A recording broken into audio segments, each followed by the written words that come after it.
فعلام الذين آمنوا منكم والذين أوتوا العلم درجات.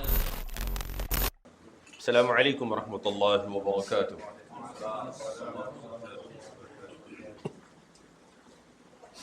إن الحمد لله نحمده ونستعينه ونستغفره ونتوب إليه ونعوذ بالله من شرور أنفسنا ومن سيئات أعمالنا. من يهده الله فلا مضل له ومن يضلله فلا هادي له.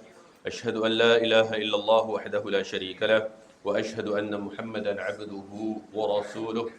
قال الله جل وعلا: يا أيها الذين آمنوا اتقوا الله حق تقاته ولا تموتن إلا وأنتم مسلمون. يا أيها الناس اتقوا ربكم الذي خلقكم من نفس واحدة وخلق منها زوجها وبث منهما رجالا كثيرا ونساء واتقوا الله الذي تساءلون به والأرحام إن كان عليكم رقيبا. يا أيها الذين آمنوا اتقوا الله وقولوا قولا سديدا يصلح لكم أعمالكم ويغفر لكم ذنوبكم ومن يطع الله ورسوله فقد فاز فوزا عظيما. فإن أصدق الحديث كتاب الله، خير الهدي هدي محمد صلى الله عليه وسلم، وشر الأمور محدثاتها وكل محدثة في الدين ضلالة وكل ضلالة في النار والعياذ بالله. أما بعد، أحبائي أعزني الله وإياكم جميعا، كيف حالكم؟ الحمد لله الحمد لله الحمد لله حمدا طيبا مباركا فيه. نعم، أمسينا على فترة الإخلاص وعلى دين نبينا محمد صلى الله عليه وسلم وعلى ملة أبينا إبراهيم حنيفا مسلما وما كان من المشركين.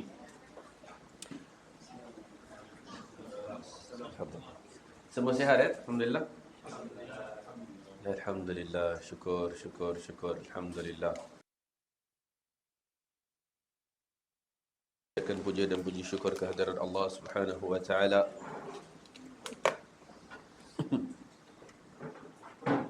Atas segala kenikmatan yang telah Allah limpahkan kepada kita, dan pastinya kita sangat-sangat bersyukur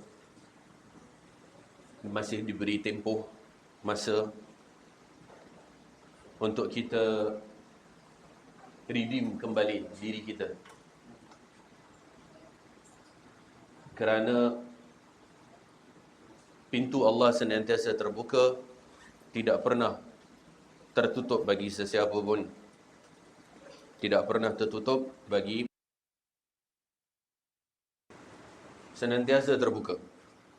Dan kita sebagai manusia terus mencari, terus mencari, terus mencari. Kalau syaitan menggelincirkan kita, kalau kita dibuat tergelincir oleh syaitan, means kita slip, terjatuh, maka kita bangkit, istighfar dan taubat. Kalau kita jatuh lagi, kita bangkit lagi, istighfar dan taubat. Kita jatuh lagi, kita bangkit lagi, kita istighfar dan taubat. Teruslah sampai ke akhir hayat kita. Tak ada katanya seseorang tu terlepas diri daripada kesalahan, kerana tidak ada yang maksum kecuali Nabi Muhammad sallallahu alaihi wasallam. Selain daripada Nabi Muhammad, semua kita adalah berdosa dan memiliki kesalahan. Kullu bani Adam khata' wa khairul khata'ina tawwabun. Semua anak Adam tu melakukan kesalahan dan kesilapan, dan sebaik-baik mereka yang melakukan kesalahan dan kesilapan adalah mereka yang bertaubat. Terus bertaubat, terus bertaubat. Yang menjadi salah, kalau kita jatuh, kita slip, tapi kita tak bangkit, kita tak istighfar, kita tak tahu, kita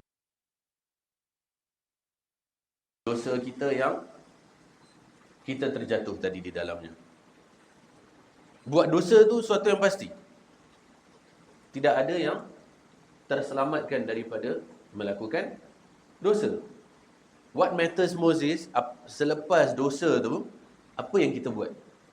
Apakah kita biarkan dosa tu, atau kita taubat dan istighfar? Kita tak expect overnight terus jadi baik, bagaikan para nabi dan para rasul.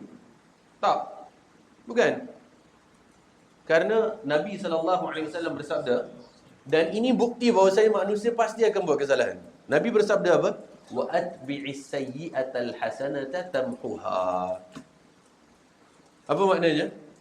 And follow up a bad deed with a good deed that erases it. What does it mean?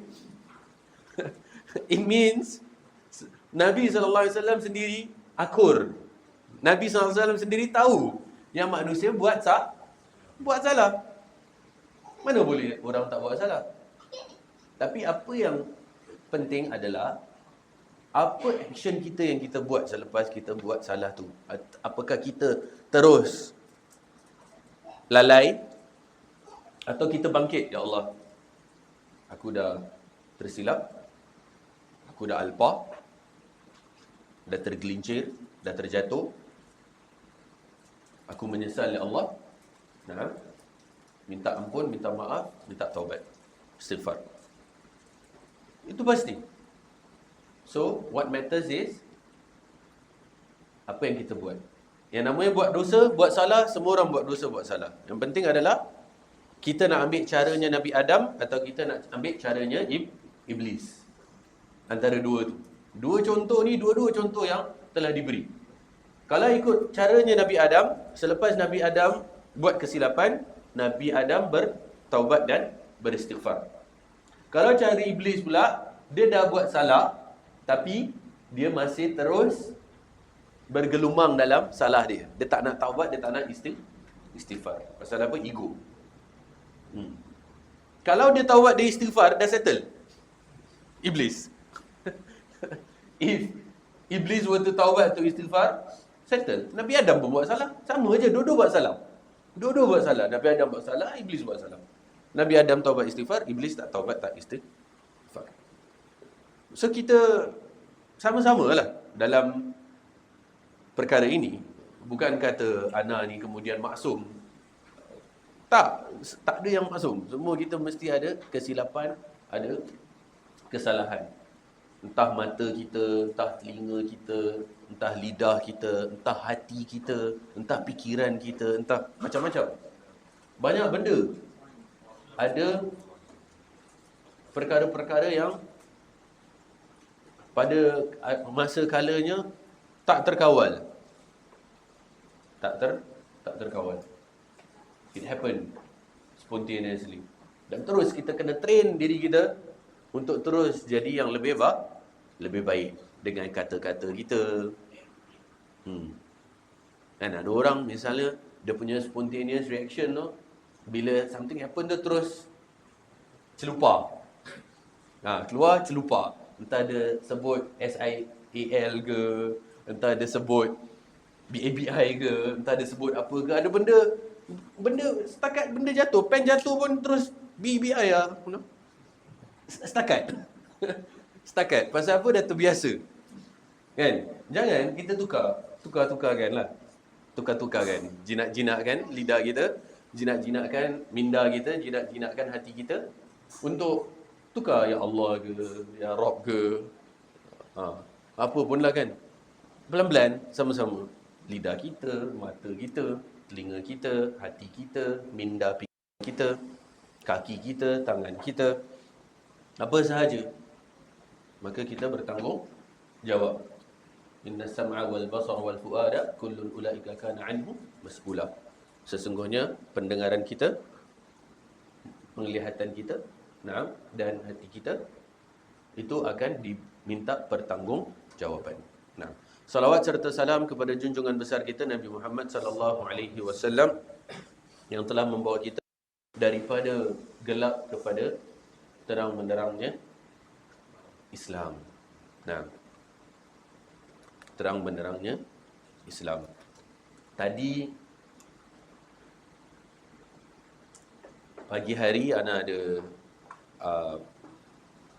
modul berkenaan tafsir, dan surah yang telah kita kupas dan kita bahas pagi hari tadi adalah tentang surah An-Nasr, di mana ianya bercerita tentang Fathu Makkah. Bercerita tentang Fathu Makkah. Allah berfirman, "Idza jaa nasrullahi wal fath." Ketika datangnya pertolongan dari Allah dan kemenangan, the conquest of Makkah, the opening of the city of Makkah. Ra'aitan nas yadkhuluna fi dinillahi afwaja. Dan kamu mendapati manusia masuk ke dalam agama Allah secara berbondong-bondong, in waves. Ahli Mekah yang sebelumnya semua memusuhi Nabi SAW masuk Islam. Now, apa yang penting kat sini?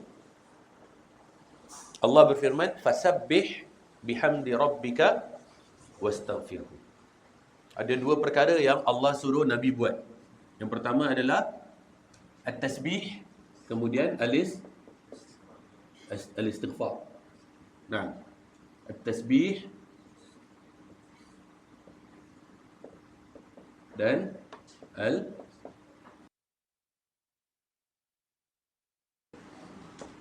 al-istighfar. At-tasbih wal-istighfar.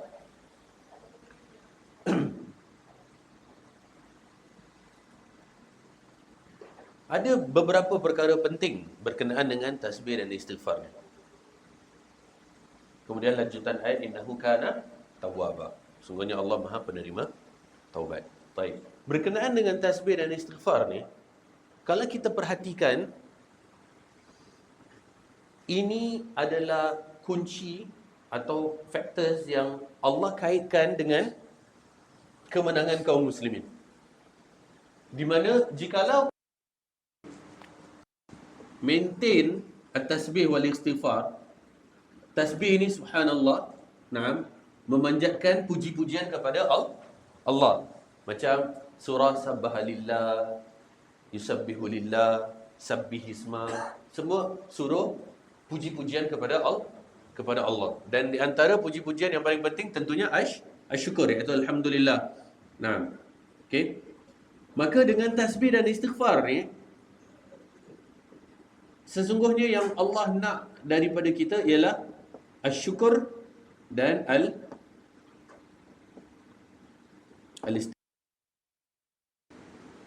kesyukuran dan istiqamah, iaitu grateful and steadfastness. Syukur ni Allah berfirman dalam surah lain, la in syakartum la azidannakum. Jikalau kamu bersyukur maka niscaya aku akan tambahkan. Wala in kafartum inna azabi lasyadid. Jikalau kalian kufur maka ketahuilah sesungguhnya azabku adalah sangat pedih. Baik. Asyukur wal istiqamah dalam makna disuruhnya Nabi SAW dan kaum muslimin untuk bertasbih dan beristighfar.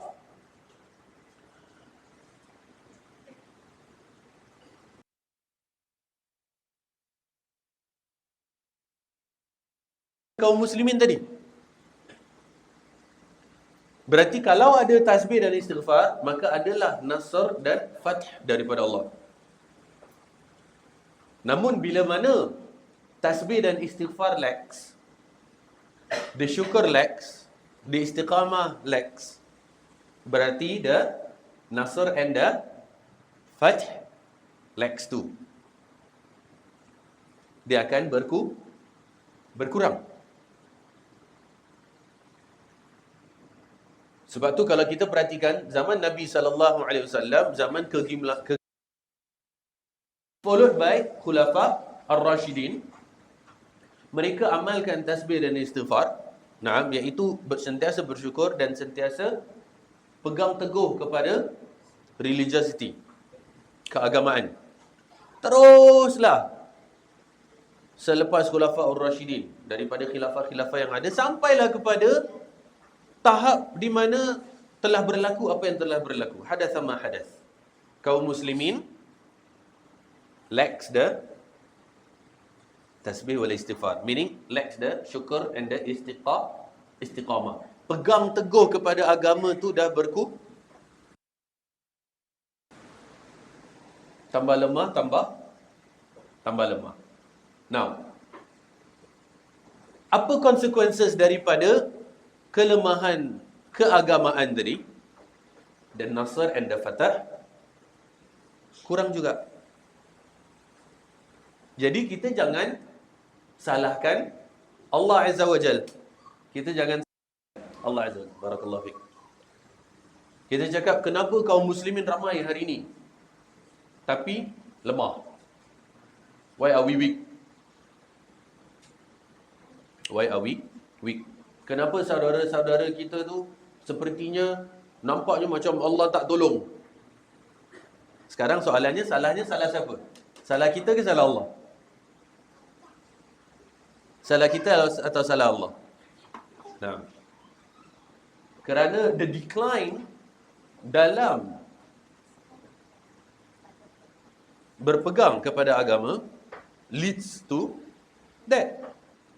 Kerana Allah dah suruh fasabbih bihamdi rabbika wastaghfir. Dengan lebih banyak kita syukur wal istiqamah dalam ad-din, maka nasr dan fath tambah kuat. Tapi kalau kita lag, kita akan lag the nasr and the fath. Sebab tu anda suka cakap dengan antum ni semua, kaum muda. Kalau ditanyalah, apa tindak balas, apakah action, apakah tindakan yang antum nak buat kalau misalnya kata antum diberi peluang untuk dapat berangkat pergi ke negara saudara kita. Oh, kita akan memperjuangkan Masjidil Aqsa misalnya. Kita akan memperjuangkan Masjidil Aqsa. Nah, kita perjuangkan Masjidil Aqsa. Nah, anda selalu dapat daripada para syabab. Tapi soalannya sekarang, anda tanya balik, dekat-dekat rumah anda ada masjid ke tak? Anda, rumah anda tu entah mungkin dekat dengan Masjid Gufran ke, Masjid Ansar ke, Masjid Yusof Isyak ke, kan? Masjid An-Nur ke, masjid apa ke, ada dekat tak? Dekat? Okey. Anda dah conquer masjid yang sebelah rumah anda belum? Have you conquered the nearby masjid around your neighborhood? Have you conquered it? Like, dah solat 5 waktu kat situ?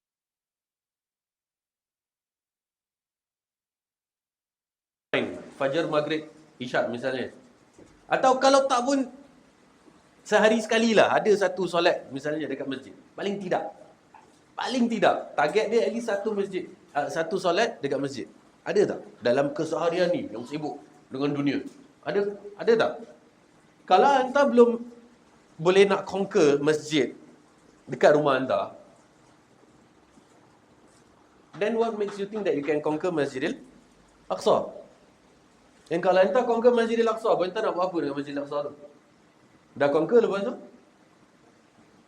you're still gonna bring your old traits.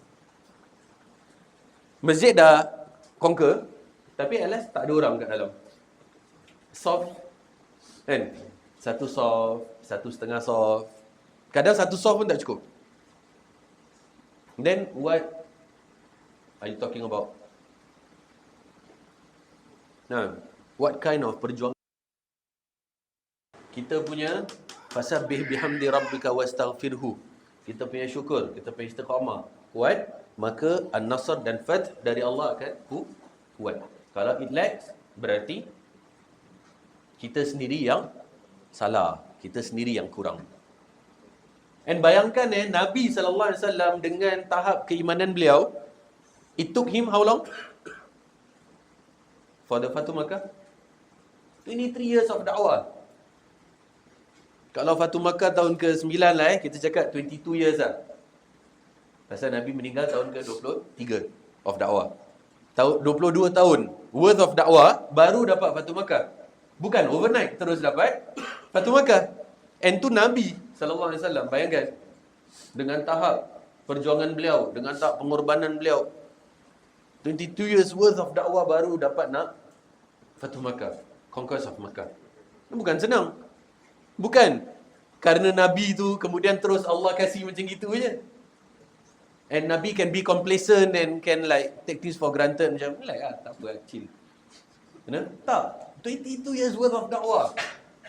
Nabi dapat hidup dengan selepas Fatu Makkah tu beberapa bulan je. Kemudian Nabi meninggal sallallahu alaihi wasallam. Maka bila mana jihad kita, jihad diri kita, maksudnya perjuangan dalam diri kita tu, usaha dalam diri kita.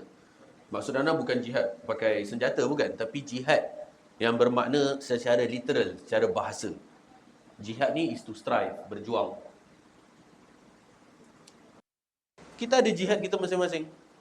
Kalau talibul ilm, seorang penuntut ilmu, dia pun tengah jihad dengan talabul ilm dia. Ada masa mungkin futur, ada masa malas, malas nak pergi kelas ke apa kan. Ada masa rajin. Ada jihadnya, ada cabarannya. Jihad nak cari nafkah, betul tak? Kalau nak ikutkan nanti malas nak keluar rumah. Just nak spend the day kat rumah dengan family, dengan anak-anak. Tapi terpaksa jihad keluar juga. Cari nafkah rezeki yang halal. Takkan nak curi. Curi memang betul solve the problem. Tapi dosa. Ada jihad nak kawal hawa nafsu. Bagaimana? Itu pun jihad juga. Untuk tak curi. Tak tipu orang. Semua ada jihad masing-masing. Ibu-ibu pun ada jihad. Jihad terhadap anak, nak jihad terhadap suami. Semua masing-masing ada jihad masing-masing. Mak bapak ada jihad terhadap anak-anak. Semua ada jihad kita masing-masing. Tinggal kita menang atau kita kalah dengan jihad tersebut. Jadi, fasabbih bihamdi rabbika wastaghfir. Kita nak istiqamah. Ini perkara pertama. Perkara kedua, dengan Allah memerintahkan Nabi Muhammad sallallahu alaihi wasallam, wahai Muhammad, sabbih bihamdi rabbika wastaghfir. Panjatkanlah pujian kepada Allah dan istighfarlah. Ini menunjukkan apa? Menunjukkan khitamun nubuwah atau khitamur risalah. Maksudnya khitamun nubuwah atau khitamur risalah apa? Dah sampai kepada penghujung, penghabisan daripada kenabiannya Nabi Muhammad sallallahu alaihi wasallam. Kerasulannya Nabi Muhammad sallallahu alaihi wasallam. Kenapa? Kenapa ada tasbih dan istighfar ni? Berarti kenabian Nabi dah nak habis. Tiba-tiba bayangkan Allah dah perintahkan Nabi Muhammad SAW macam-macam benda tau. Macam-macam benda throughout his career as a messenger of Allah. Macam-macam. Tiba-tiba bayangkan Allah cakap, wahai Muhammad, for you to do tasbih and it's time for you to do istighfar. Lots of tasbih and lots of istighfar. Apa maknanya? Kenapa tiba-tiba Allah suruh Nabi Muhammad istighfar? Nabi maksum, kan? Telah diampuni dosa yang sebelum dan yang akan datang. Tapi ada benda-benda yang kira decisions yang Nabi buat ketika beliau menjadi Rasul could have been better. That's why Allah kadang tegur. Allah beri teguran. Ada a few things yang Allah tegur Nabi Muhammad SAW. Jadi ada benda-benda yang kira misjudgment daripada Nabi SAW. So, Allah suruh istighfar. Tapi kenapa Allah suruh istighfar? Listen to this. This is very important. Like many other good deeds, where it was ended with an istighfar, likewise, the prophethood of Nabi Muhammad sallallahu alaihi wasallam, has it coming to an end? Allah suruh Nabi istighfar. Apa maksudnya like many other good deeds, it ends with an istighfar? Kita tengok semua amalan-amalan yang ada virtues, amalan-amalan yang ada fadilat, semuanya berakhir dengan istighfar sebagai pengakhiran. Contoh, solat. Antum dah habis solat, Assalamualaikum warahmatullahi, Assalamualaikum warahmatullahi. Kita cakap apa? Astaghfirullah, astaghfirullah, astaghfirullah. Kenapa? Kita istighfar, maksudnya Apa-apa yang kurang masa solat kita, minta maaf ya Allah. Apa-apa loopholes, apa-apa holes yang ada, apa-apa lubang-lubang yang ada. Mungkin masa solat kita khayal, kita tak khusyuk. Mungkin form kita tak betul, rukuk kita, sujud kita kurang betul. Mungkin kita terganggukan dengan the design of the carpet, kan?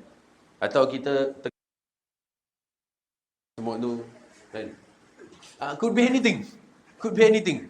Nah, anak kita kacau, patutnya kita maintain composure, kan? Tapi lama-lama, ya Allah, budak ni, could be anything. Kita tengah solat, tiba-tiba si abang tengah marah si adik, kita terdengar pekik-pekik. Padahal tengah solat.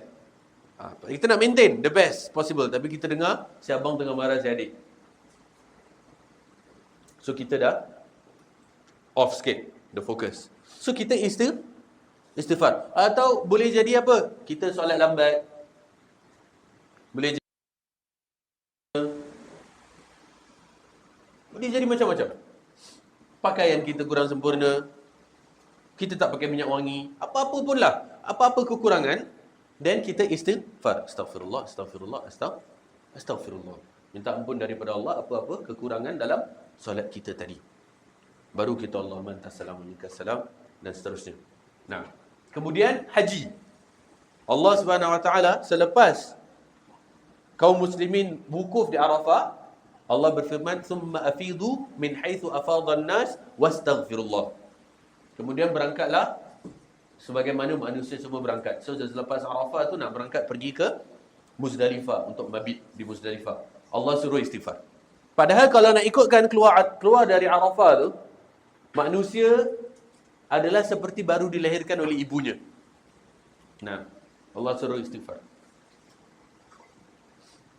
So like many other good deeds, it all ended with istighfar. So bila Allah sebut dalam surah An-Nasr, suruh Nabi istighfar, apa maknanya?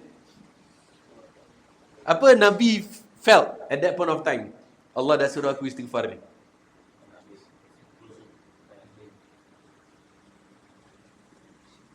The job scope dah nak habis. Dan Nabi setelah An-Nasr tu, Nabi perbanyakkan tasbih dan istighfar. Banyak. Subhanakallahumma wa bihamdika Allahumma ighfirli. Subhanakallahumma wa bihamdika Allahumma ighfirli. Subhanakallahumma wa bihamdika Allahumma ighfirli. Sampaikan dalam rukuk dan sujud pun Nabi sebut. So dalam rukuk subhana rabbiyal azim, subhana rabbiyal azim, subhana rabbiyal azim. Dan antum tahu juga ada subhanakallahumma wa bihamdika Allahumma ighfirli. Antum nak buat either atau antum nak buat tiga tu, lepas tu subhanakallahumma wa bihamdika Allahumma ighfirli, tambahkan pun boleh. Sujud pun sama. Subhana rabbiyal ala, subhana rabbiyal ala, subhana rabbiyal ala. Subhanakallahumma rabbana wa bihamdika Allahumma ighfirli. Nabi perbanyakkan tu tau. Selepas surah An-Nasr ni. Pasal the time has come to the end of his lifetime. Sallallahu alaihi wasallam. Dah dapat signal. Sahabat-sahabat semua faham tak benda ni? Tak semua sahabat faham. So, kalau nak tengok kan, surah An-Nasr ni is a glorious chapter of the Quran. Betul tak? The aid of Allah and the conquest of Makkah is like glorious moments, Islam dah triumph and sahabat, the companions semua dah happy. Alhamdulillah, Fatu Makkah at last, orang-orang yang dulu halau kita datang balik, kita conquer Makkah. Semua happy. But there were those sahabas yang dorang happy, dorang senyum, tapi dorang senyum tu macam something is wrong. Okay? The likes of Abu Bakar, Umar, Ibn Abbas dan beberapa sahabat yang faham betul dengan ayat-ayat Al-Quran ni, mereka katakan, tidaklah suatu perkara tu sudah sampai kepada kemuncaknya, it has reached its peak, complete, perfect, except that the bringer will depart. Tidaklah suatu perkara itu complete Kecuali orang yang buat benda tu complete, perfect, leaving soon.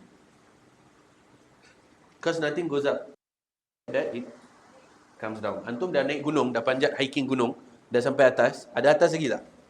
Lepas tu antum turun, objektif dah habis. Dah sampai objektif, we reach the peak, dah letak flag, kalau siapa ada flag, lepas tu dah habis. Turun balik, objektif dah habis. So objektif prophethood masa tu dah habis. So sahabat-sahabat ni, the likes of macam kita sebut Abu Bakar, Umar bin Abbas dan ada a few other sahabat, diorang happy, senyum, tapi macam serba salah. It's like, imagine you're graduating from your, say your diploma or your degree, betul? Last day, final day, happy. Okay, happy. But then you realize that you won't be seeing the ustaz anymore. You won't be seeing your teacher anymore. You won't be coming to the college again, except for some errands or needs, But it's not something that, for the past 3-4 years, you've been going there every day. And then one day, yes, finally, you're graduating, but then you come to a realization, alamak, I'm not seeing my teacher. Gonna miss them. So macam itulah masa surah An-Nasr diturunkan. Ada sahabat faham, ada sahabat just macam happy lah, Islam dah menang, dah gitu je. Yang faham lah. Mungkin dia tengok dia just macam, what does this mean? Nah, itulah dia pengorbanan junjungan besar kita Nabi Muhammad sallallahu alaihi wasallam. And true enough, setelah Fatu Makkah, beberapa bulan setelah itu beliau pun meninggal sallallahu alaihi wasallam. Nah, beberapa bulan saja beliau pun meninggal alaihi afdhalus salati wassalam. Baik. Ikhwani wa akhwati, bacaan kitab Minhajul Muslim karangan Syekh Abu Bakar Al-Jazairi rahimahullahu taala, kitab yang berisikan compilation of the verses of Quran and the prophetic hadith, di mana Syekh Abu Bakar Al-Jazairi rahimahullah telah menyusun kitab ini berdasarkan 3 bab penting, iaitu bab akidah, kemudian ada bab adab dan akhlak, dan kemudian bab syariah, iaitu hukum-hukum. So bab akidah kita dah habis discuss tentang bab akidah, kita sekarang dalam bab adab dan akhlak, dan nanti setelah habis ini insya-Allah kita masuk dalam bab hukum hakam biiznillah. Qala al-muallif rahimahullahu taala, Nabi sallallahu alaihi wasallam bersabda dalam hadis riwayat Imam Ahmad, Muslim rahimahumullah, ayyuma rajulun asdaqa imra'atan sadaqan wallahu ya'lamu annahu la yuridu ada'ahu ilaiha fagharraha billahi wastahalla farjaha bil batil laki Allah yawma yalqahu wa huwa zan wa ayyuma rajulun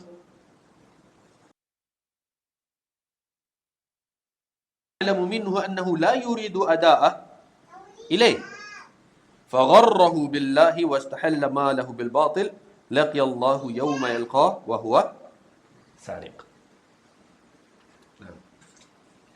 Nabi bersabda sallallahu alaihi wasallam, mana-mana lelaki yang memberi mahar, mas kahwin, dauri kepada seorang wanita, sedangkan Allah mengetahui bahawa dia tidak ingin memberikannya kepada wanita itu, sehingga dia menipu atas nama Allah dan menjadikan kemaluan wanita itu halal baginya dengan cara yang batil, dengan Allah pada hari kiamat sebagai seorang yang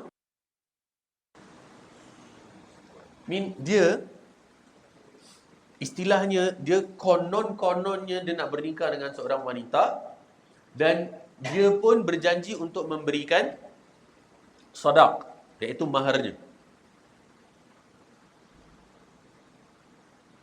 Namun kita tahu mahar ni dia boleh tunai, boleh hutang.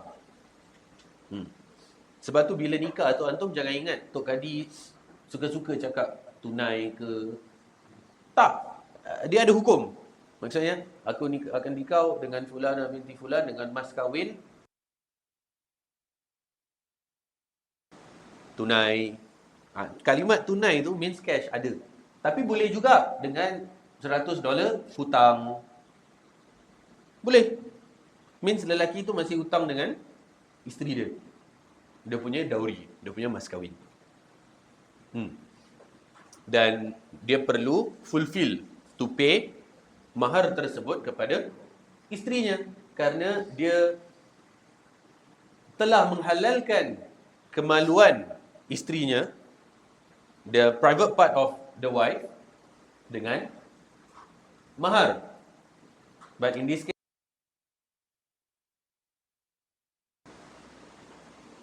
now, kalau dia buat tu, sebenarnya tak ada niat pun untuk nak bagi mahar tu. Meaning dia just nak play around dengan wanita tersebut, kemudian dia just lepaskan gitu je. Dia tak ada niat untuk nak fulfill pun dia punya end of the bargain, which is to bayar mahar yang dia hutang tadi.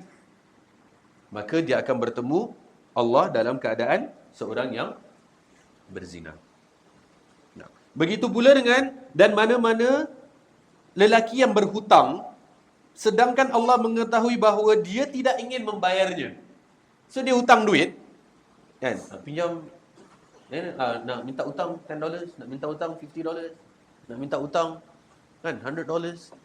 Dan tak ada niat pun sebenarnya dalam hati dia untuk nak bayar. Dia just guna, dia misuse and dia abuse the trust. Nah, kalau yang orang pertama tadi dia abuse the mahar hutang. Ini dia abuse the trust of the person. Lalu dia menipu atas nama Allah. Dia cakap, wallahi aku akan bayar balik. Wallahi ana bayar balik. Nanti lah, insya-Allah. Ana bayar balik. Wallahi. Dan menjadikan harta orang yang ditipu halal baginya dengan cara yang batil. So dia guna orang punya duit, dia dapat secara batil, iaitu dia menipu atas nama konon hutang, and dia make it as though is his, menjadikan ia halal bagi diri dia. Maka dia akan bertemu dengan Allah pada hari kiamat sebagai seorang pencuri. Nah, seorang pencuri. Kalau seseorang yang berhutang ada niat untuk bayar, tak ada masalah. Nah, ada niat untuk bayar, tak ada masalah. Dia usaha untuk nak bayar. Nampak dia punya effort. Nampak yang dia strive towards nak bayar tu. Orang boleh nampak dan orang appreciate. Nah, orang appreciate yang dia berusaha. Sorry akhi, hari ni Ana boleh bagi $5 je. Nah, okay. Then next day, following, oh hari ni $3 je. Following time, okay, ni ada lebih $10. Ada lebih $50, you know? Ada lebih $30. Nampak effort? Sikit tak banyak. Ada dia punya effort. Dan of course, orang yang memberi hutang pula nak kena beri kelapangan. Wa in kana dhu usratin fanadhiratun ila maisarah. Orang yang nak bagi hutang ni pun lagi satu hal. Ana nak nasihatkan kepada antum semua. Antum kalau nak bagi hutang, make sure antum ready untuk betul-betul nak bantu orang tu. Meaning use, okay, you don't say, oh Ana kasih hutang kejap, lepas tu nanti Ana nak minta balik pasal Ana nak pakai. Jangan. Nak kasih hutang, make sure duit yang anta tak pakai. Kalau anta perlu pakai, jangan bagi. Bilang sorry Afwan, Ana tak boleh. Cakap Afwan, Ana tak boleh. Ana punya pampers apa semua, bukan Ana punya lah, anak-anak punya pampers kan. Beras, tepung apa semua belum beli lagi. So memang cukup-cukup. Afwan sangat. Ana nak tapi afwan sangat tak dapat. Just be transparent. Jangan tahu sendiri tak mampu, kemudian pergi bagi tolong hutang dekat orang. Jangan. Hutang ni adalah a sum of money. Nak kaum muslimin tolong each other. Wa ta'awanu 'alal birri wat taqwa. So it is a sum of money yang you as orang yang bagi hutang prepared mentally that duit tu tak datang balik. Just take it, bila dah bagi tu, take it as duit ni tak datang balik. Kalau datang balik, Alhamdulillah, gitu je. If you're not ready to do that, then jangan. Dia bukan for the week. Nak bagi hutang ni, not for the week. Pasal hantar sendiri stres nanti, fikir. Hantar sendiri stres. Itu yang sampai orang cakap apa? Orang yang bagi hutang macam mengemis pula nak minta balik daripada orang yang diberi hutang kepadanya. Macam kita pula yang berhutang, minta. Means you're not ready to give hutang. If you're not ready, don't. Okay, you need to have the mental capacity that you are ready to lose that sum of money. Kira dah bagi, just take it as by default duit ni tak datang balik. Kalau datang balik, Alhamdulillah. Kalau tak datang, tak apa. Nah, pahala. Dia generating pahala. So bila nak bagi hutang, macam tu. Orang yang berhutang nak kena put in the effort untuk bayar. Nah. Dan nampak kesungguhan dia untuk bayar. So it is ta'awanu 'alal birri wat taqwa. Benda hutang ni adalah saling tolong-menolong dalam perkara kebaikan dan ketakwaan. Okey, hutang dalam masalah apa? Make sure it is dalam perkara daruriyat dan perkara hajiat. Jangan perkara tahsiniat. Daruriyat ni perkara darurat. Emergency. Hajiat ni keperluan yang sangat tinggi. Sedangkan tahsiniat ni, tahsiniat just secondary. Tertiary. So there's primary, there's secondary and there's tertiary. The needs. So kalau perkara yang daruriyat dan hajiat, perkara primary, perkara secondary, contoh macam perkara primary itu 3 benda. Makan, pakai, shelter. Ini 3 benda. Makan, pakai, shelter. Means hutang untuk beli makanan. Atau hutang untuk beli pakaian. Pasal kalau tak, dia tak ada pakaian. Atau paling tidak pun uniform sekolah anak lah misalnya. Berhutang untuk beli uniform anak. Atau dia nak beli uniform untuk kerja dia misalnya. Dia kena pakai attire, dress code dia kena macam gitu. So dia perlu. Atau shelter, means hutang untuk nak bayar rental ke, nak bayar duit rumah ke. Ini hutang-hutang yang valid. Yang primary. Primary. And then the secondary are those yang macam dia sangat, dia kira perlu untuk ada tapi tak mati kalau tak ada. Contoh,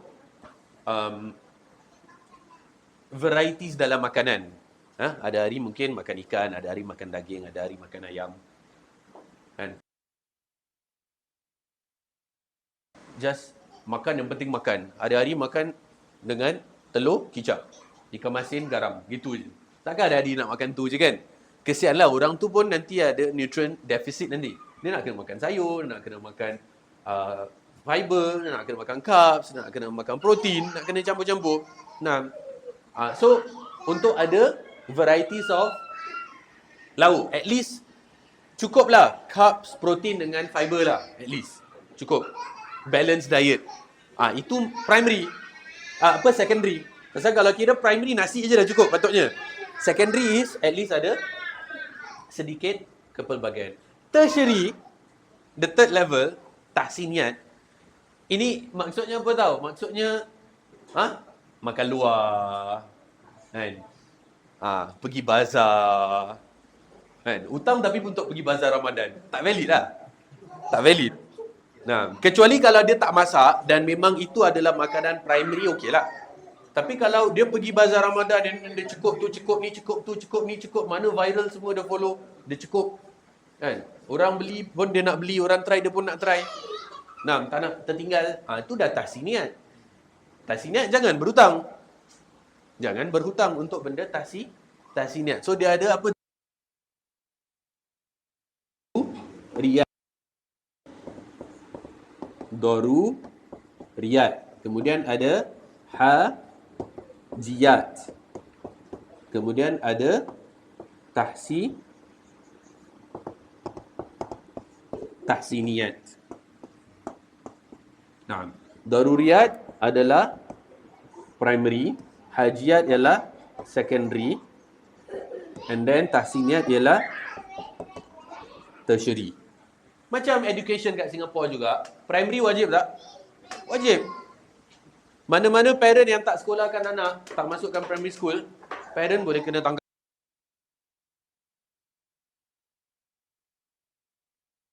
Secondary tu, siapa nak masukkan, silakan. Siapa tak nak, tak kena hukum. Start daripada secondary. Primary tapi boleh kena hukum oleh government. Tertiary lagi lah. Siapa nak further tertiary. Kan? Tapi apakah keperluannya seperti primary? Tak macam primary. And then further lagi higher learning. Degree, masters, PhD dan seterusnya. Itu dah masing-masing lah. Tapi at least yang primary tu yang paling wajib. So ini kira makan nasi je. Telur kicap, ikan masin. Ini kira ada daging, ada sayur.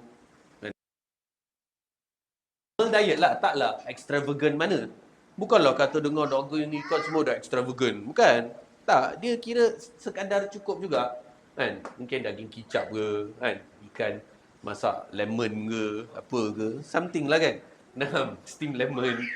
Cukup-cukup. Tapi tahsiniat ni yang anda cakap, mana viral dia pergi.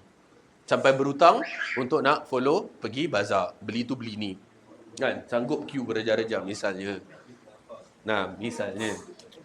Kan? Itu contoh. Kalau rumah dia. Kalau rumah. Tadi anda cakap makan, pakai dan shelter. Rumah dia. Kalau perkakas-perkakas yang wajib ada. Misalnya fridge. Kan? Nak simpan makanan. Kalau tak basi. Betul? Nak kena ada stove. Living in Singapore, kita pakai gas stove. Nak buat macam mana? Ada yang pakai elektrik lah sekarang. Tapi stove tu perlu untuk masak. Itu perlu ada. Kemudian, ada misalan kata access to clean water. Ini semua perkara-perkara yang bersifat daruriyat. Hajiat, dia dah start. Mungkin instead of satu chopping board je untuk semua, dia kena ada chopping board untuk daging lain, untuk sayur lain, untuk ikan lain. Pasal kalau tak nanti ada cross contamination. Kan? Tak bagus. Itu penting untuk ada. Kemudian mungkin dia ada periuk untuk sup lain. Periuk kira kuali untuk goreng lain. Wok ke apa ke. Macam okey lah. Satu-satu each dah cukup. Tapi kalau dah tahsiniat, start lah. Entah dia punya brand tu lah, brand ni lah, macam-macam jenis. Berstack-stack kat rumah, letak dalam lemari. Kan? Semua ada kira macam-macam brand-brand apa je ada. Entah apalah brand anak tak tahu kan. Habis pinggan mangkuk pun bukan sekadar yang cukup. Dengan korel je macam-macam colour, macam-macam jenis. Corak-corak yang berlainan. Itu dah masuk tahsiniat lah. Kan? Dah masuk tahsiniat. Dan kalau hajiat pun mungkin boleh masuk juga. Misalnya kat rumah tu memang dia perlu dining table and chairs. Okey lah, fine. Dining table and chairs yang simple, couch yang simple, yang cukup. Kan? Tapi kalau tahsiniat ni, sampai pergi IKEA, sampai pergi Courts, ambil yang kira 9-seater punya, leather. Kan? Contoh. Kan? Habis tu, dia punya segala dia punya furniture tu semua yang top notch dan dengan harga yang extravagant. Berhutang untuk tahsiniat. Jangan. Berhutang untuk daruriyat definitely boleh. Hajiat masih boleh. Tapi tahsiniat jangan. Jangan. Dia kira contoh lain juga nak berangkat pergi kerja. Daruriyat tu kalau ikutkan jalan kaki boleh je. Kan? Hajiat would be, kalau ada basikal would be better. Tapi kalau dah tahsiniat, dia punya basikal sampai dah Brompton. Contohnya. Kalau contoh handphone macam ni, ini handphone untuk kerja. Kalau inilah sumber rezeki, contoh, ini dah boleh masuk daruriyat. Pasal benda ni dah dah level kepada efek kepada income, keberlangsungan income. Kalau misalnya the handphone is jeopardized, kan, tak dapat nak function, then you cannot earn from there, job tak masuk dan seterusnya, then dia dah benda darurat. Nah, benda darurat. Lagi alhamdulillah. Nah. dia daruriat kalau langsung dah tak function. Sekarang masih hajiat. Yang last tu, so maksudnya jangan masuk kategori jangan kerana berdosa atau boleh but tak dianjurkan.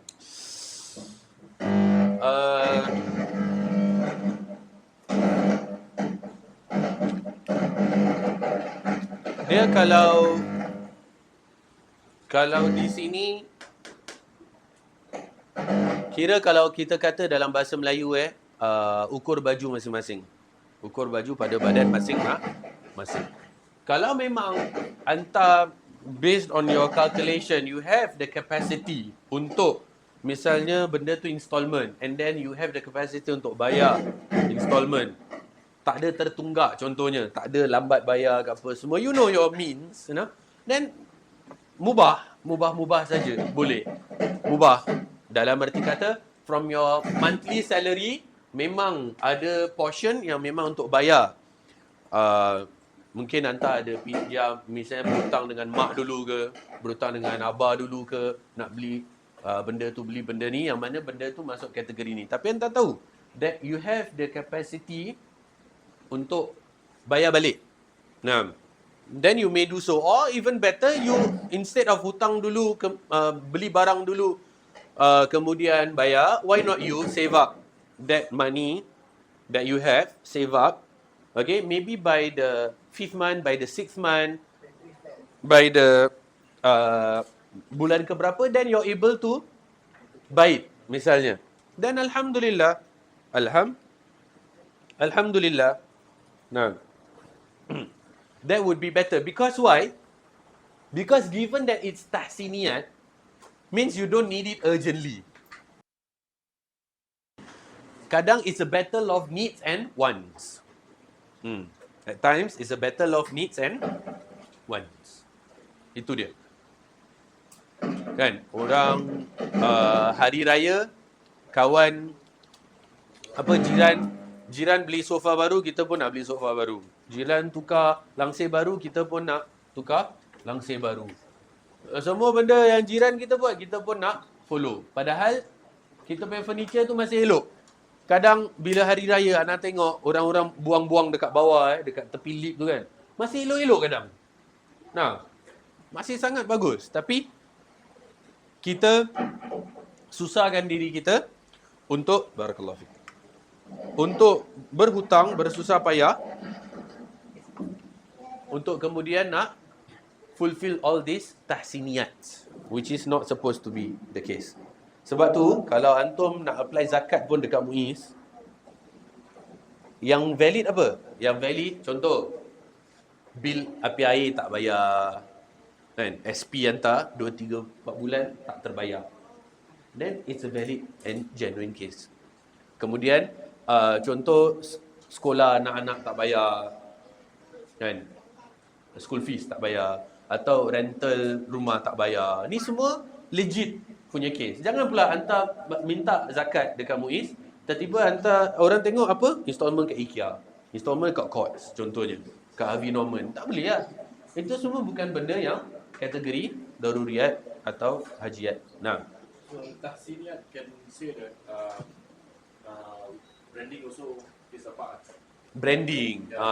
Whether you apa tu istilahnya make do with the bare minimum brand yang ada, atau you want to go extravagant brand, padahal the cheaper brand actually serves the purpose too. So Jawal handphone Oppo hutang to get iPhone. Janganlah. You berhutang untuk Oppo tak apa. You berhutang untuk iPhone. If you have the monthly capacity untuk bayar as installment basis, maybe from your family you ada hutang, minta kan, Berapa harganya? Ana pun tak tahu. Berapa? 1,000, 2,000. Berapa? iPhone. Tak tahu pakai murah. Pakai murah punya kan. Ana pun tak tahu. 2,000, 3,000 kan. So if you like pinjam kakak dulu, pinjam abang dulu kan, hutang, and then you know that from the monthly payout you have the capacity to pay. Tak dia tertunggak tau. Calculation. Pasal the spending power of A dengan spending power of B tak sama. So tak boleh semua orang kita cakap okey semua boleh ambil the brand kayangan punya, orang kata atas-atas punya kan, flagship, all the flagship of the brand. Jangan. Pasal A dengan B dia punya income and dia punya spending capacity tak sama. So tak boleh kita sama ratakan semua orang satu one shot sama. Tak. Lain-lain orang. Masing-masing ada capacity masing-masing. Jadi, siapa yang berhutang, okey, keperluan. Kalau tak ada keperluan, janganlah. Kalau memang keperluan tu keperluan yang asas, keperluan memang untuk kerja, kan? Keperluan untuk memang misalnya ada orang perlu start up business. Itu semua tak ada masalah. Itu semua adalah keperluan-keperluan yang diberkati. Nah, tapi kalau benda nonsensical, benda tak perlu, and then you go and hutang, and then you nauzubillah sampai pakai not only credit card but multiple credit cards. Ada orang sampai terusnya pasal dia kira dia tak literate dalam financial management. Then nak kena hati-hatilah. Nak kena berhati-hati. Okay, jangan kita terlalu terikut-ikutkan sangat orang. Pasal that's the movement today. Okay, the problem with the search of all these social media, orang suka compare themselves to their peers. Kan, kawan dia ada ni, dia pun nak. Family dia ada ni, dia pun nak. Semua orang suka dia ada ni. Orang lain yang tak ada pun akhirnya bersedih hati dan merasa yang dunia dia ni hina. Dunia dia ni sangat timid. Dia ni kenapalah macam gini je. Then they start to blame the takdir. Start to blame the decree of Allah, the predestination of Allah. Kenapa engkau jadikan aku miskin macam gini, Allah, dan seterusnya. Ada orang-orang yang nak flex ni pun tak agak-agak. Dia tak merasakan ke yang ada saudara-saudara dia kat luar sana yang ada dia punya contact number, tengok kat WhatsApp status, terbaca, oh dek ni tengah makan dekat mana kedai contoh. Dek ni setahun dia tak pernah makan kat kedai, tak ada capacity pun nak. Mungkin pada kita nampak macam benda yang kecil, tapi pada orang lain benda tu besar. As simple as pergi Johor, kan? Ada orang update, it's been a while since last time I jejakkan kaki dekat Johor. It's been a while berapa lama? 6 months, 3 months. You never know, ada orang 3 tahun, 4 tahun, 5 tahun tak masuk Johor pun. Ada orang macam tu. And then untuk orang yang lepas tu you're making a clown out of yourself. 6 months. Orang yang lagi atas tengok orang ketawakan. Aku hari-hari masuk. Orang yang bawah pula jadi bahan hasad. Kalaulah aku dapat macam dia tu. Aku cuma last aku masuk 5 tahun yang lalu. Pasport ni memang ada tapi tak ada cop pun kat dalam. Masih perawan. Masih virgin the passport. Kalau seseorang tu dia nak promote dia punya business, where does it fall? Macam how can it fall under that kind of macam trying to show off atau macam orang yang tak ada business, wah dia ni ada business macam wah tentang business nak. Tapi that it's marketing. Is it marketing? Marketing? Macam untuk sebarkan jadi people know about business. Semua akhirnya innamal a'malu binniyat. Semua balik pada niat. Ada orang dia nak boast konon pasal aku ada. Ada orang memang genuine, which is marketing. Pasal dia memang nak attract customer. Dia kena update yang to show that the business is moving. Okay? Pasal kalau tak, orang tengok, orang ingat bisnes ni dah malap atau dah mati pun. Kalau tak ada update. Tapi dia kira terpaksa istilahnya menunjukkan secara moderate. Tidaklah terlalu berlebihan dan tidaklah sampai orang ingat bisnes tu dah mati pun. Dah tak ada langsung. Dah lingkup. Janganlah.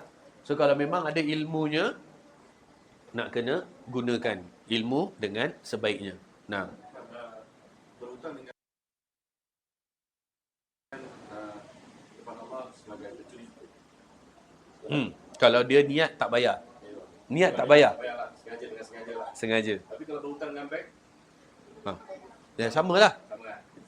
Tak ada niat nak bayar. Yelah kalau dia tak ada ni, kalau dia tak Dia, sengaja, dia kalau tak ada niat nak bayar, means dia hutang banyak-banyak, lepas tu dia file bankruptcy lah kira.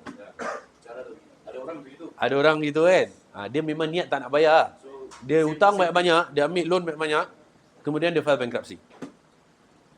Lepas tu, orang tak boleh buat apa-apa. so the same thing lah, will happen. Innamal amalu binniyat. Nah, semua balik ke situ. Baik. Maka niat dengan niat yang buruk, okey, dengan niat yang buruk, perkara yang harus pun boleh berubah menjadi haram dan yang dibolehkan menjadi dilarang, serta apa yang sebelumnya bebas daripada dosa menjadi dosa. Semua ini menguatkan lagi apa yang diyakini oleh orang Muslim tentang pentingnya niat dan besar pengaruhnya terhadap amalannya. Jadi kat sini, dengan niat yang buruk, perkara yang harus, means perkara yang boleh, mubah, pun boleh jadi salah. Macam tadi, kita cakap berhutang, bolehlah mubah. Nah, walaupun ada sebagian ulama mengatakan berhutang ni by default haram. Sebagian ulama, ini just something to share lah fiqh wise, berhutang by default is haram kecuali kalau darurat. Nampak? Itu ada yang ambil that approach. Ada yang mengatakan berhutang is mubah by default. Mubah by default. Kenapa haram by default kecuali kalau darurat? Because why? I mean, people have their own wealth. You have your own wealth. People have their own wealth. Why in the world would you want other people's wealth to be in your possession? Just jangan kacau orang lah. Orang tak kacau you, jangan kacau orang. Orang punya hal, entah punya hal. Kan, orang lain orang punya hal. Why would you want other people's wealth to be in your possession? Kalau if it's not for darurat. Sebab tu ada ulama take the approach yang hutang tu haram by default except darurat. Ada yang ambil mubah by default. Okay. So berhati-hati dalam benda hutang ni. Pasal orang yang meninggal dalam keadaan berhutang pun, pemimpin kaum tu sepatutnya jangan solatkan jenazah. Pemimpin bukan semua jangan solatkan tau, bukan. Sebab tu Nabi SAW bila ada mayit meninggal, Nabi bertanya, apakah mayit ada dain, ada hutang? Kalau semua cakap tak ada, dan Nabi akan solatkan. Tapi kalau ada yang ada hutang, and then Nabi akan sebut apa kan? Sallu ala mautakum. Solatkanlah, korang semua solatkanlah jenazah korang ni. Aku tak. Kenapa Nabi buat macam tu? Untuk so that people take this matter seriously. So that orang tak berhutang. Kecuali kalau perlu.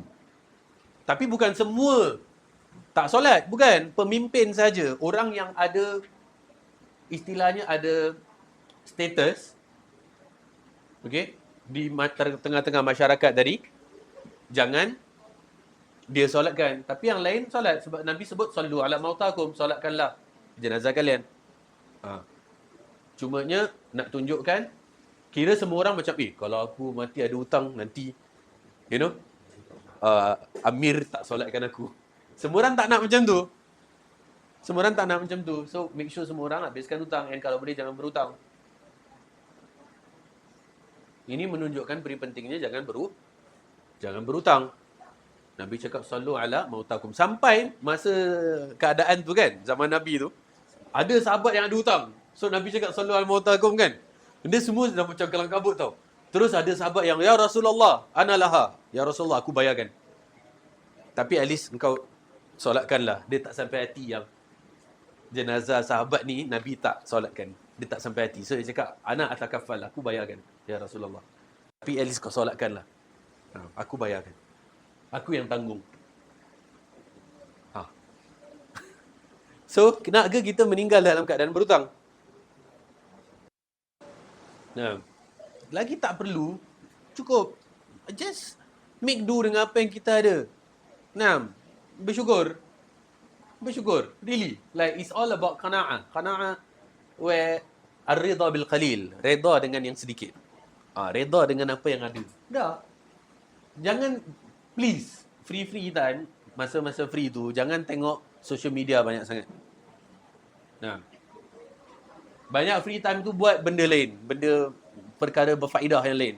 Pasal antum tengok social media ni, dia just instill hate and envies. Okay, you're being envious of people. Orang ni flex, orang ni flex, orang ni flex, orang ni flex. Semua orang flex. Lepas tu, sebab tu hari ni mental wellness ramai orang down pasal benda ni, pasal social media. And for all you know, orang yang flex tu, itu bukan dia punya pun. Kadang dia bidik. Dia pakai orang punya kereta lah, ambil gambar. Kadang dia masuk kedai butik lah, contoh butik entah mana-mana butik. Konon dia pakai dengan gambar bag tu, padahal kat shelf punya. Bukannya dia punya. Dalam that community, dalam that trend. Jangan, and the worst is, as a Muslim, antum terikut-ikut, itu yang paling worst. Padahal Allah ajar kita untuk qana'ah, ar-ridha bil qalil, reda dengan yang sedikit.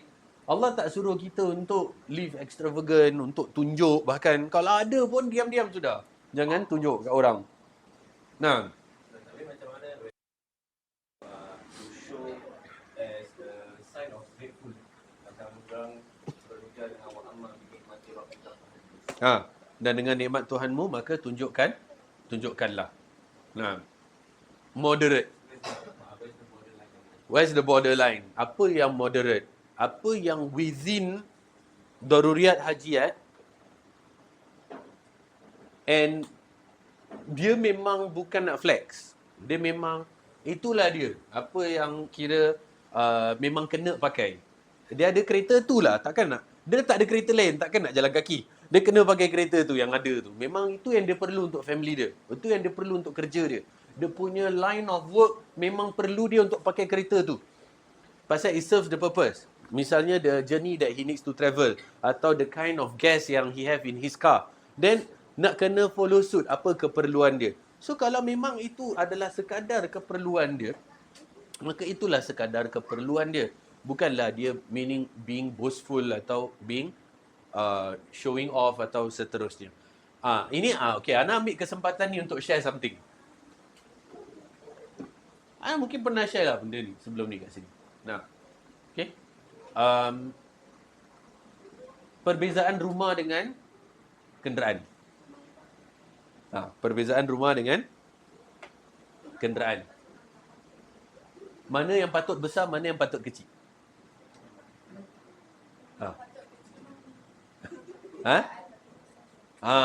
Very good. Nah, rumah sederhana. Rumah biarlah sederhana. Kenderaan biarlah tip-top. Okay, rumah sederhana, kenderaan tip-top. Especially for men. Nak tahu kenapa? Okay, dengar. Pasal selalunya orang cakap pergi masjid, balik rumah. Betul? Orang selalu cakap apa? Nak pergi masjid, nak balik rumah. Betul? Okey. Balik. Nak balik masjid, nak pergi rumah. Nak balik mana? Masjid. Nak pergi mana? Rumah. Rumah tu tempat persinggahan je. Tempat untuk rebahkan badan, tidur, rest, makan, dah. Keluar hasil lagi. Kerja lah, masjid lah, khidmat lah, apa semua. Kan? Kita khidmat pada masyarakat. Jadi, balik masjid, pergi rumah. Kalau rumah tu extravagant tu, ya asyik nak balik rumah je. Bukan pergi rumah. Asyik nak balik rumah, bukan pergi rumah. Rumah biar sederhana. Pasal lelaki pergi rumah, balik masjid. Dia by default dia dekat luar. Dia pergi rumah. Okay. Now, kenderaan pula, biar top notch. Tak ada masalah. Okay. Pasal apa? Pasal kita kira istilahnya flex kepada the non-Muslim yang kita pun mampu untuk ada kenderaan macam ni. Bila pergi masjid kan kita keluar. Kalau rumah kan rumah, tak ada orang nampak. Kalau kereta tu bila keluar park kat masjid kan, bila wah, kereta ni gini sekali tengok keluar Pak Haji dengan jubah masuk kereta. Alamak kan. Bukan kata suruh beriak, bukan, tapi tunjuk yang kita ada. Why? Because that was the sunnah of Nabi SAW dan para sahabat. That's why they are talking about horses. Arabian horses. They are talking about camels. Good camel, good horse. Pergi jihad, kuat. Boleh travel long distance. Boleh lawan musuh pakai body armored horses. Itu dia. So kalau kita ada kenderaan hari ni, kita ada projek amal jariah, mungkin sampai Thailand ke, kan, sampai Kamboja ke, kita boleh drive dari Singapore sampai sana tak rasa pun, relax je, tak ada apa-apa. Tak ada masalah. So rumah biar sederhana, kenderaan biar bermegah, tak apa. Nah, pasal sahabat, diorang cakap pasal horses and camels. Nah, rumah tak kisah, rumah Nabi cute je. Sallallahu alaihi wasallam. Rumah cute je, relax. Alas tempat tidur pun boleh tikar. Setakat tikar dia pelepah kurma, belakang tu nampak bekas bila baring. Macam rotan gitu kan. Macam ketupat gitu. So bila baring tu bangun ada ni. Tapi ada, yang penting especially dalam jihad, ada kuda, ada unta. Itu tak apa. Antum perlu kenderaan yang bagus untuk nak berangkat pergi masjid, untuk nak berangkat pergi silaturahim, untuk berangkat nak tolong mak bapak pergi hospital appointment, nak tolong adik-beradik, nak tolong tu, nak tolong ni. Then you must have a reliable means of transportation. Nak keluar dakwah, nak amal, nak tolong nak tolong volunteer kat masjid tu, nak tolong volunteer kat organisation ni. Kalau hantar pergi kenderaan pun setengah nafas kan, dah ujung-ujung nyawa, then macam mana hantar nak?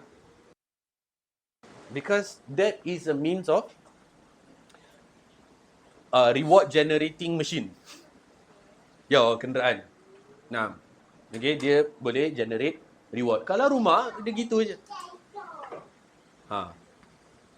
Jadi rumah tapi cukup. Jangan kata anak cakap sederhana berarti langsung sekadar cukup. Tengok the number of children you have, whether your parents are living with you dan apa semua, then you see. You ukur baju pada badan masing-masing. Nah, sekadar yang cukup. Orang wanita yang penting rumah untuk dia. They can make a home out of Okay. They can make a home out of a house. Nanti dia start nak buat tu ni lah, nak letak ni lah, nak susun tu lah, nak tambah ni lah, nak tu lah. Layan kan mana yang boleh kan, mana yang buat dia happy, biar dia happy. At least to keep her occupied. Pasal kaum wanita ni, dia kena ada benda occupied. Kalau dia tak ada benda occupied, dia start to fikir macam-macam benda. Laki dia kat luar dengan siapa lah, pergi kerja ke, pergi tempat lain lah ke apa ke, semua benda. So kalau keep her occupied, nanti dia tak fikir benda merepek-merepek, insyaAllah. Nah. Oleh itu, seorang Muslim akan membina semua amalannya atas niat yang baik. Dia juga akan mengerahkan segala kemampuannya untuk tidak mengerjakan satu amalan tanpa adanya niat atau disertai dengan niat yang tidak baik. Kerana niat adalah ruh dan pengukur amalan. So, niat untuk nak melakukan amalan, okay, bukan tanpa niat atau bahkan naudzubillah bukan tanpa niat yang buruk. Kebaikan amalan bergantung kepada kebaikan niat. Dan rosaknya amalan juga bergantung kepada rosaknya niat. Adapun amalan tanpa disertai niat, maka pelakunya akan melakukan dengan perasaan riak dan hanya membebani dirinya sendiri. Membebani dirinya sendiri means dia penat-penat buat, tapi pasal dia riak, then pahala pun tak dapat. No point. Tapi penat buat. What for? What for? Buat penat buat. Janganlah bukan berarti langsung tak payah buat kalau gitu. Kalau tahu tak payah. Bukan. Nah, semampunya untuk melakukan amalan ibadah tetapi tanpa disertai dengan riak.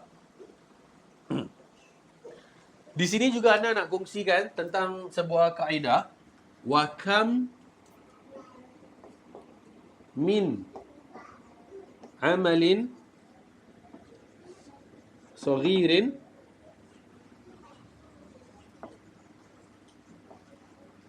tu'azzimuhu an-niyyah wa kam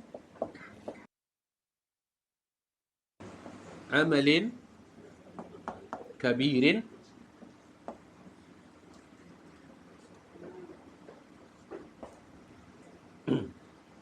tusaghiruhun niyyah wa kam min amalin saghirin tu'azzimuhun niyyah wa kam min amalin kabirin tusaghiruhun niyyah. Dan berapa banyak amalan yang kecil, okay, saghir kecil, tu'azzimuhun niyyah menjadi besar kerana niat. Wa kam min amalin kabirin, dan berapa amalan yang besar tusaghiruhun niyyah menjadikan ia kecil kerana niat. I think it's self-explanatory. Amal kecil tapi besar pasal niat. So kalau anda infak $1 tapi ikhlas, maka $1 tu jadi besar. Tapi wa kam min amalin kabir, sedangkan nampak besar, anda infak $10,000 tapi tusaghiruhun niyyah, tapi tak ikhlas. Tak ikhlas. Yang anda dah infak $10,000. Maka no point. Ini kaedah kita dapat amalkan dalam kehidupan keseharian kita. Benda kecil boleh jadi besar pasal niat, dan benda besar boleh jadi kecil pasal niat. Seorang Muslim juga harus meyakini bahawa niat merupakan rukun setiap amalan dan syarat-syaratnya. Bukan hanya sekadar mengucapkan dengan lisan, ya Allah, aku berniat ini dan itu. Dan juga bukan hanya perkataan hati. Melakukan niat itu adalah dorongan hati menuju amalan yang sesuai dengan tujuan yang baik. Misalnya melakukan satu manfaat atau menolak bahaya ataupun yang akan datang. Sebagaimana juga niat itu adalah keinginan yang mengarah pada satu perbuatan demi mendapat redha Allah atau mematuhi perintahnya. Seorang Muslim jika dia yakin bahawa dengan niat yang baik, perbuatan harus, iaitu perbuatan boleh, iaitu perbuatan harus ni ialah dikerjakan atau ditinggalkan tidak mendapat pahala atau siksa, boleh menjadi amalan ibadah yang mengandungi pahala, dan amalan ibadah yang kosong daripada niat yang baik boleh berubah menjadi kemaksiatan yang mengandungi dosa dan siksaan. Dia tidak akan melihat bahawa perbuatan-perbuatan maksiat tidak dapat dipengaruhi niat yang baik sehingga berubah menjadi ibadah. Nah, okay. So, kalau misalnya perkara yang mubah, perkara yang boleh, dia boleh berubah menjadi ibadah dengan niat yang baik. Sebagai contoh, bila kita makan, instead of kita, pasal makan ni hukumnya mubah. Makan, tidur, kan? Hukumnya mubah.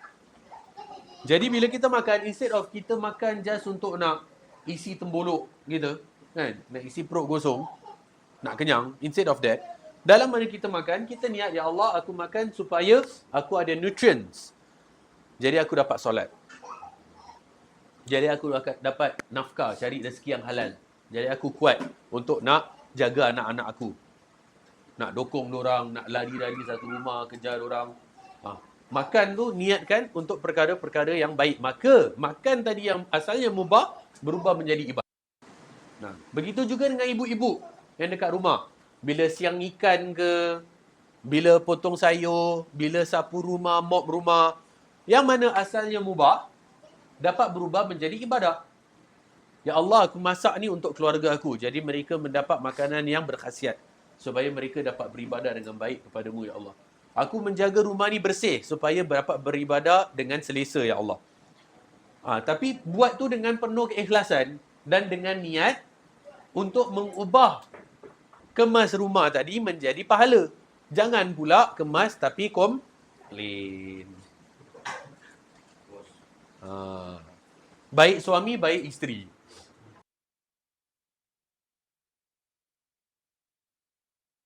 Sambil mengomel. Mengomel. Macam murai. Just buat niat ibadah. Kan? Bila masak, bila potong sayur, bila sapu, bila mop. Kan?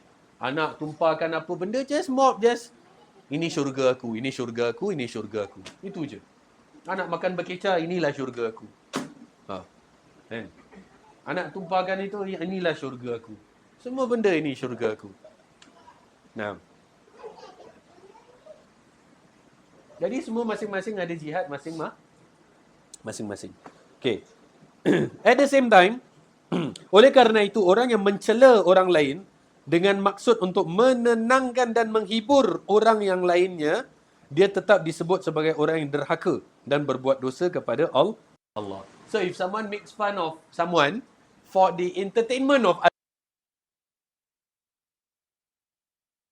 dia buat benda yang sah lah, walaupun niatnya adalah untuk entertain orang.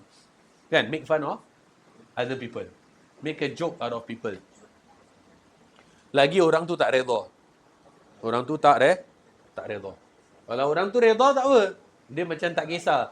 Kan? You cannot shame a shameless person. You cannot shame a shameless person. Maksudnya, kalau orang tu dia tak kisah, dia sendiri would make fun of me. Aku ni, ya Allah, teruk betul lah. Aku gini-gini kan. Dia sendirilah, maksudnya make fun of himself. Itu tak ada masalah lah.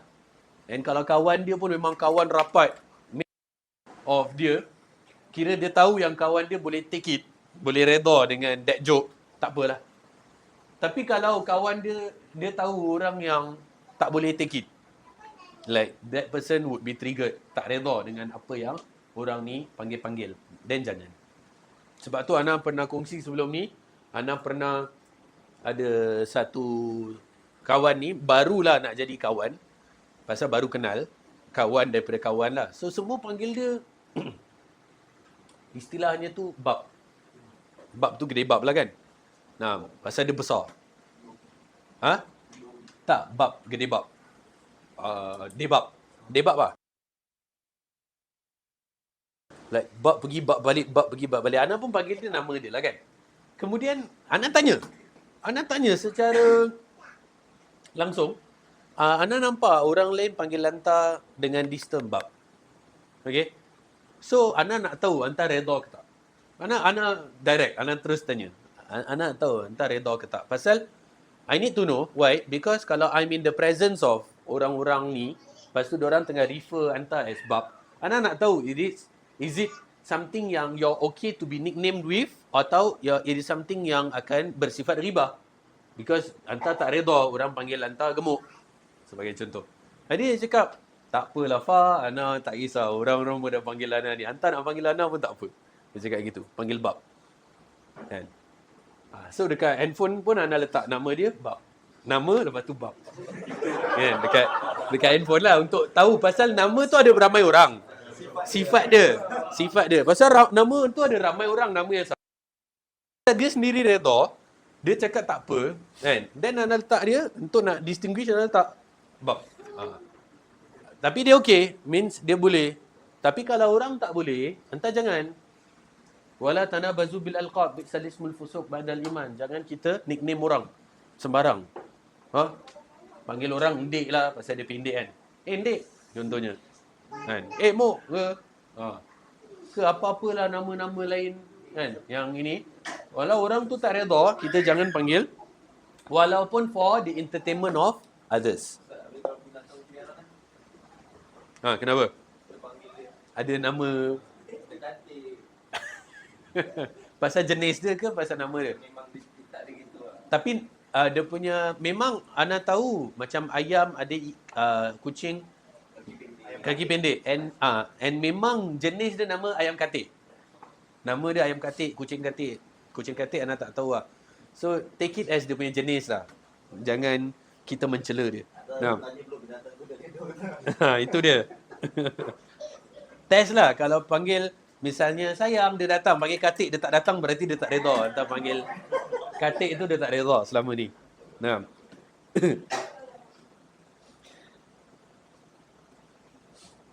Niatnya yang baik dalam pandangannya tidak memberi manfaat untuknya. Misalnya orang yang membangun satu masjid dengan harta haram, dia tidak mendapatkan pahala. Walaupun dia bina masjid, tapi dengan harta haram, tetap dia tak dapat pahala. Karena apa? Karena tujuan tidak menghalalkan cara. Tujuan tidak menghalalkan cara. Nah, so tujuan dia baik.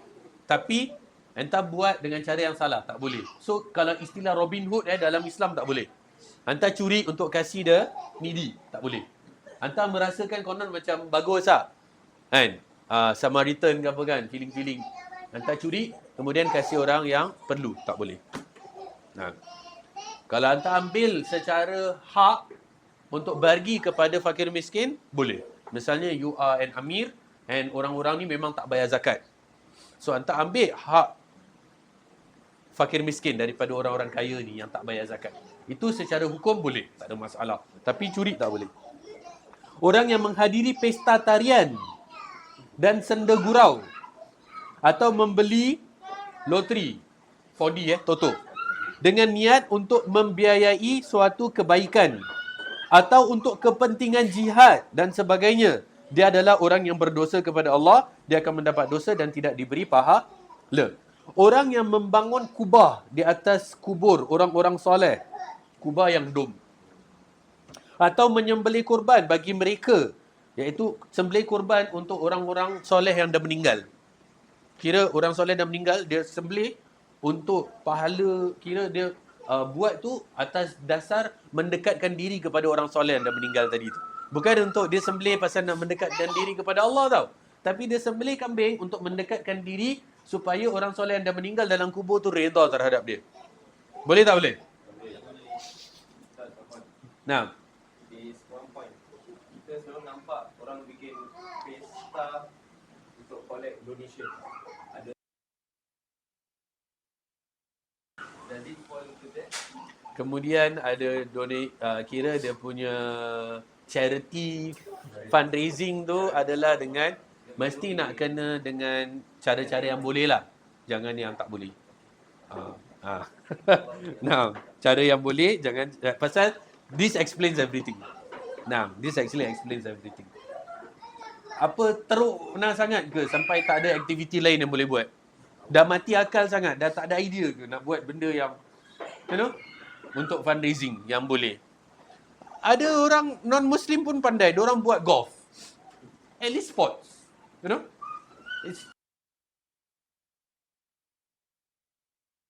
Orang ada duit ke tak ada duit? Mesti ada orang ada duit punya. Diorang buat event, sport, panggil orang-orang conglomerate, datang and fundraising. At least masih within the line yang perkara mubah. Kan, main golf. Tujuannya ialah to come together and untuk siapa masing-masing nak give charity berapa. Tapi the idea is to come together, for this, untuk membuat kebajikan ni. Tapi jangan benda yang tak boleh. Nah.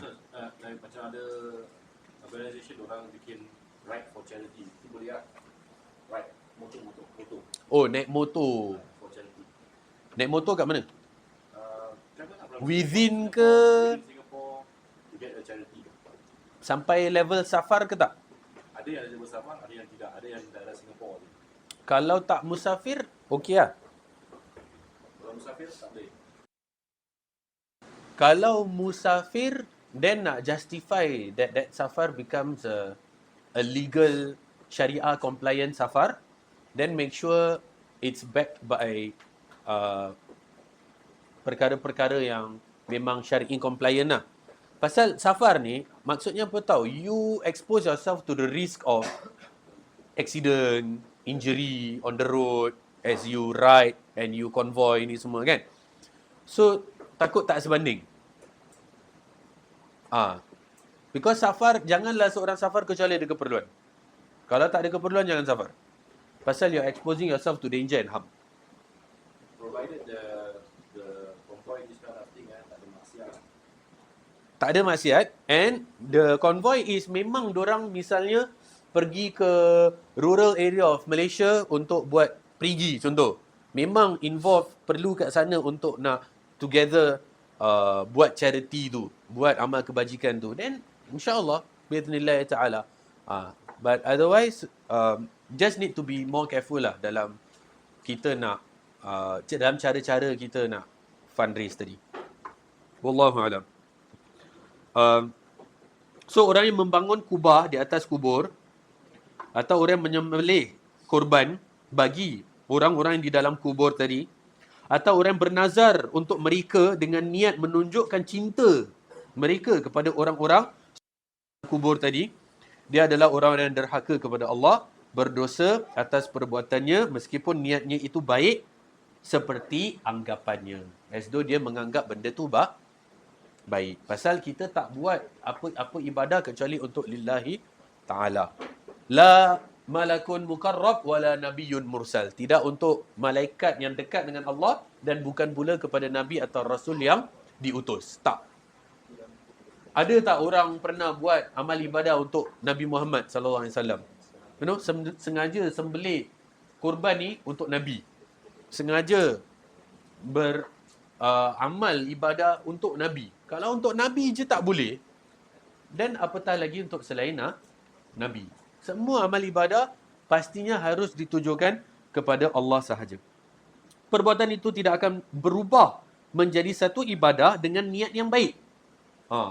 Kalau cara dah salah, dia tak akan berubah walaupun dengan niat yang baik. Tak apalah, yang penting niat baik. Kan? Tak. Kalau cara dah salah, niat baik pun tak guna. Tetap salah. Nah, kecuali jika perbuatan itu harus secara hukum. Memang dia benda yang tidak akan berubah menjadi satu ibadah apapun alasannya. Whatever the reason is. Wallahu a'lam. Hadha ma aqulu lakum wa sallallahu wa sallam ala nabiyyina Muhammad wa ala alihi wa sahbihi wa sallam. Subhanakallahumma rabbana wa bihamdika asyhadu an la ilaha illa anta astaghfiruka wa atubu ilaik. Wa akhiru da'wana alhamdulillahi rabbil alamin billahi taufiq wal hidayah. Wassalamu alaikum warahmatullahi wabarakatuh.